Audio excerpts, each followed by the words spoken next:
तो ये दुनिया की सबसे प्राचीनतम जनजातियों में से एक मानी जाती है। दुनिया के अंतिम शिकारी जनजाति पूर्णतः शिकार पर डिपेंड है और दुनिया का अंतिम शिकारी समाज भी है। आज हम देखिए कि बहुत सी जनजातियां शिकार का काम छोड़कर कोई फार्मिंग से जुड़ गई, एग्रीकल्चर से जुड़ गया, कोई पशुचारण से जुड़ गया, कोई चरवाह से जुड़ गया। लेकिन ये जनजाति ने ये सब काम नहीं किए, बल्कि परंपरागत रूप से हजारों साल से, लगभग 5000 साल से ये जनजाति मूलतः जो है शिकार पर ही डिपेंड है, आखेट पर ही डिपेंड है और मांस होता है, गैदर का काम करती है। हसदा ट्राइब की जो बोली की अगर बात की जाए तो हसदा ट्राइब की जो बोली है, इसकी कोई बोली नहीं है, इसकी कोई भाषा नहीं है, इसलिए इसका कोई रिटर्न इतिहास भी नहीं है। और बल्कि आज भी ये जनजाति हजारों सालों से जो पक्षियों की तरह जो सीटी बजाकर अपने विचारों को आदान प्रदान करती, बातचीत करती है, संवाद करती है। जिस प्रकार पक्षी होते हैं सीटी बजाकर एक दूसरे को बात समझाने का प्रयास करते हैं, बातचीत करते हैं, अपनी बात रखने का प्रयास करते हैं, ऐसे ही हसदा ट्राइब जो है उसी प्रकार यानी कि पक्षियों की तरह सीटी बजाकर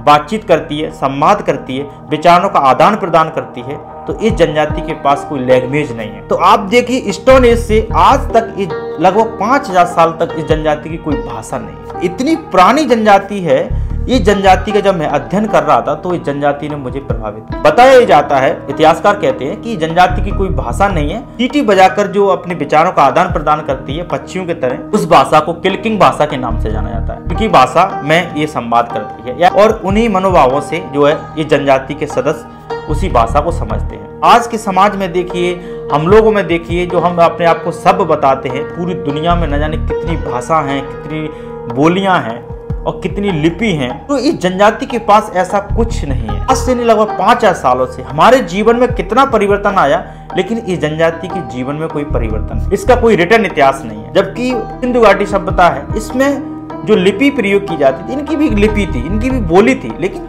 हम लोग आज बहुत से इतिहासकार, हिस्टोरियन सिंधु घाटी सभ्यता को पढ़ नहीं पाए। सिंधु भाषा की जो लिपि है उसको हम समझ नहीं पाए, वो अलग बात है। लेकिन उनकी बोली थी, यानी कि उनकी लिपि थी।